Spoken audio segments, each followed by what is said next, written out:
मोहतरम ख़वातीन और हज़रात, अस्सलाम वालेकुम। मैं उम्मीद करता हूँ कि आप और आपके घर वाले खैरियत से होंगे। हम आपको तारीख़ पाकिस्तान एक तरतीब के साथ पढ़ा रहे हैं। हम उम्मीद करते हैं कि आपको हमारी काविश पसंद आती होगी। और चलते हैं अब अपने लेक्चर की तरफ कि reforms introduced by Ayub Khan. जैसे कि हम आपको पढ़ा चुके हैं कि 7 अक्टूबर 1958 को, यानी 7 अक्टूबर 1958 को मुल्क में मार्शल लॉ लगा दिया गया था। इसके साथ साथ 1956 के आइन को भी ख़त्म कर दिया गया था। अस्कंदर मिर्ज़ा मुल्क के सियासी हालात काबू में नहीं रख पा रहे थे और माशी हालात भी बहुत कमज़ोर होते जा रहे थे। मुल्क के अंदर इंतशार था और बदअमनी थी। दूसरी तरफ उनके दोस्त अयूब खान उनके साथ थे और वो उस वक्त चीफ ऑफ आर्मी स्टाफ थे। इन्हीं दोनों ने अमेरिका के साथ अमेरिका का ग्रीन सिग्नल मिलने पर मुल्क में ऑपरेशन ओवरलॉर्ड के जरिए मार्शल लॉ नाफिज किया था और अयूब खान के साथ दूसरे आला फौजी अफसरान भी शामिल थे। तो इस तरह से मुल्क के अंदर मार्शल लॉ लगा दिया गया था। इसके बाद अयूब खान ने सिकंदर मिर्जा को बरतरफ कर दिया और सदर की हैसियत से भी काम करने लगे। तो अयूब खान ने पहले 5 साल की जो हुकूमत थी उसमें 2 अहम काम किए। उन्होंने ज़्यादा से ज़्यादा ताकत हासिल की और अपोजिशन को दबाया और अपोजिशन को एक साइड पे कर दिया। दूसरा ये था कि मईशत दुरुस्त की जाए, मुल्क के अंदर अमन अमान लाया जाए, मुल्क के अंदर अमन अमान होगा, सियासी इस्तेकाम होगा तो अपने आप जो ताजिर हैं उनको एतमाद हासिल होगा और वो मुल्क के अंदर पैसा लगाएंगे और फॉरेन इन्वेस्टमेंट भी आएगी। उनको मुल्क की हिफाजत के लिए जो बेहतर लगा तो उन्होंने वो किया। इसके अलावा जखीरा अंदोजी और स्मगलिंग के खिलाफ इकदाम किए और ब्यूरोक्रेसी और पुलिस में करप्शन को रोकने के लिए आला अफसरान को सजाएं भी दी थीं। करप्शन मुल्क में आम थी और अवाम करप्शन से बहुत ज़्यादा तंग थे। इसीलिए जब अयूब खान ने इक़्तिदार संभाला तो अवाम ने उनको खुशामदीद कहा था। मार्शल लॉ से पहले सियासी लोग सियासत करके मामला हल नहीं कर पा रहे थे और करप्शन के साथ साथ महंगाई ने अवाम की कमर तोड़ दी थी। अयूब खान ने करप्ट लोगों को पकड़ा और मुकदमात चलाए। इस पर यह बात भी काबिले गौर है कि करप्ट अफसरों को नौकरी से भी निकाला गया और बहुत सारे अफसरान को रैंक उनकी कम कर दी गई, उनकी तंजली की गई। कोई 3000 अफसरान थे जिनको घर भेजा गया और बहुत सारों की रैंक कम की गई। एक कानून था जिसे कहते थे EBDO यानी इलेक्टिव बॉडीज क्वालिफिकेशन ऑर्डर, जिसकी मदद से सजाएं दी गई। और इसके अलावा जो मशहूर सियासतदान है सहरवर्दी और क्याम खान जैसे, वो भी इस आइन की नजर हुए, उनको भी घर जाना पड़ा था। यहाँ पर EBDO की वजह से आपको बताया गया है कि EBDO जो था इलेक्टिव बॉडीज डिस्क्वालिफिकेशन ऑर्डर। इसके अलावा ज़मीन के मामलात यानी कि लैंड रिफॉर्म्स पर भी काम किया गया था। इसके लिए कमीशन बनाया गया था। उसने काम का आगाज भी कर दिया था। ये कमीशन 1958 में बनाया गया था। 1959 में ये तय पाया था कि एक फर्द के पास काबिल काश्त जो जगह होगी, यानी मैं अभी आपको मौजूदा पाकिस्तान की बात कर रहा हूँ, मगरबी पाकिस्तान की बात कर रहा हूँ, वेस्ट पाकिस्तान की जो आज का पाकिस्तान है। तो एक फर्द के पास काबिल काश्त 200 एकड़ ज़मीन होगी और अगर वो नाकाबिल काश्त है तो वो 400 एकड़ रख सकता है। लेकिन जो मशरकी पाकिस्तान है, आज का बांग्लादेश, वहाँ पर एक फर्द कम से कम 33 एकड़ और ज़्यादा से ज़्यादा 48 एकड़ रख सकते हैं। नहीं, कम से कम 33 एंड मैक्सिमम 48 एकड़ वो अपने पास ज़मीन रख सकता है, क्योंकि वहाँ का रकबा बहुत कम था और आबादी बहुत ज़्यादा थी। तो लाखों एकड़ ज़मीन अवाम में तकसीम करने का कहा गया और इन मामलात में फ़ौजी और सिविल अफसरान को बहुत ज़्यादा फ़ायदा हुआ था। इस तरह छोटे ज़मींदारों और किसानों की एक नई क्लास सामने आई जिन्होंने अच्छे तरीके से काम करना चाहा और ये थे these farms became immensely important for the future agricultural development but the peasants benefited secretly at all। तो ये एक बात थी जो कि बतानी ज़रूरी थी।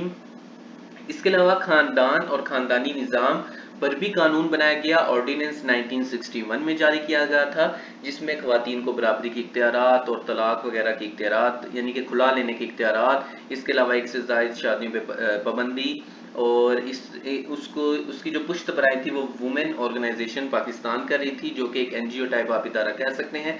चूंकि जो हमारे पास अयूब खान है वो अमेरिका के आशीर्वाद लेकर आए थे, तो जो अमेरिकन डेमोक्रेसी थी और वहाँ के जो मामलात थे उसने पाकिस्तान पर भी असर अंदाज होना था।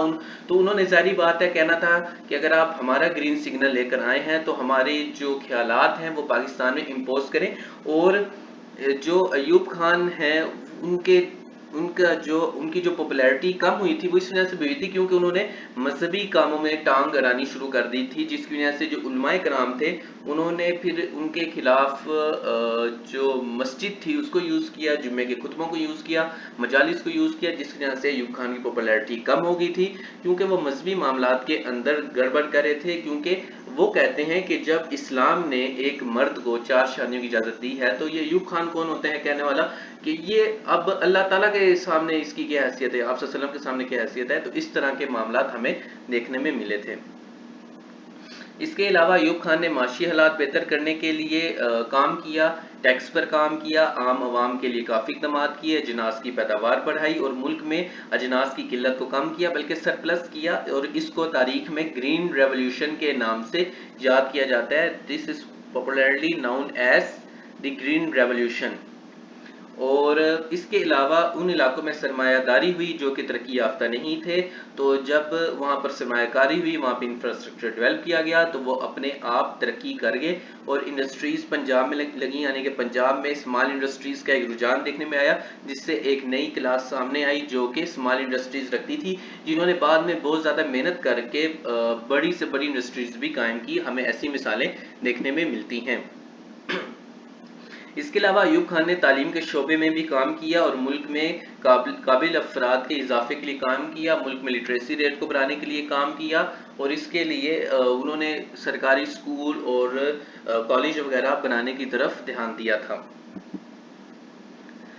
इसके अलावा जो मजदूरों के लिए उन्होंने काम किया, उन्होंने मजदूरों की यूनियंस वगैरह बनाई ताकि मामलात हल किए जा सकें, और उनका यानी कि एक यूनियन हो, उनका एक नुमाइंदा हो जो कि आके बातचीत करे, मामलात हल करे, मुज़ाकरात करे, बातचीत से मामलात हल हों, मजदूरों की बात सुनी जाए, और जब उनकी बात सुनी जाएगी और अगर वो 10 नकात पेश करेंगे तो 10 में से कम 4 या 5 तो मान लिए जाएंगे।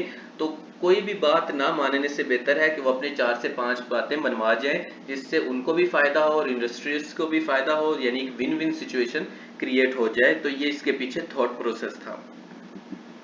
अयूब खान ने ज़्यादा से ज़्यादा ताकत और इख्तियारात अपने पास रखना चाहिए। इसके अलावा मजहबी मामलात में मुदाखलत से उनकी पॉपुलैरिटी कम हुई थी, जैसे कि हम आपको पहले ही ये बता चुके हैं। इसके अलावा जो डॉक्टर्स थे, लायर्स थे, इंजीनियर्स थे और जो पढ़ा लिखा तबका था वो भी अयूब खान के खिलाफ उठ खड़ा हो रहा था।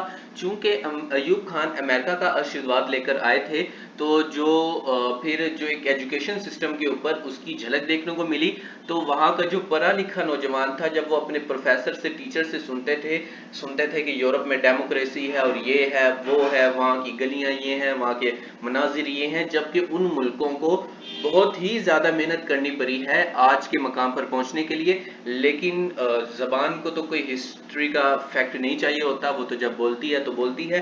तो जिसकी वजह से जो मॉडर्न क्लास थी वो अयूब खान के खिलाफ होगी कि हमारे मुल्क में भी डेमोक्रेसी होगी तो हम तरक्की करेंगे।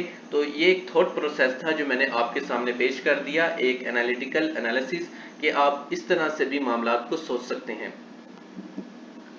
तो चैनल पर आने के लिए और वीडियोस देखने के लिए आप सब लोगों का बहुत बहुत शुक्रिया। मैं उम्मीद करता हूं कि आपको हमारी ये काविश पसंद आती होगी। रिमो सीएसएस एकेडमी को लाइक शेयर सब्सक्राइब करें। इसके अलावा जो हमारा दूसरा चैनल है रिमो स्टूडियो, जो कि ही ये रिमो सीएसएस एकेडमी के अखराजात उठा रहा है, तो आप वहाँ पर जाएं और आप देखें कि वहाँ पर आपको ड्रामा, पोइट्री, राइटिंग देखने को मिलेगा, और वहाँ पर आपको अच्छा सोशल जो हमारी सोसाइटी है उसके ऊपर एक अच्छा कंटेंट मिलेगा, जिससे आप सोशल बिहेवियर और साइकोलॉजी के बारे में काफ़ी कुछ सीख सकते हैं।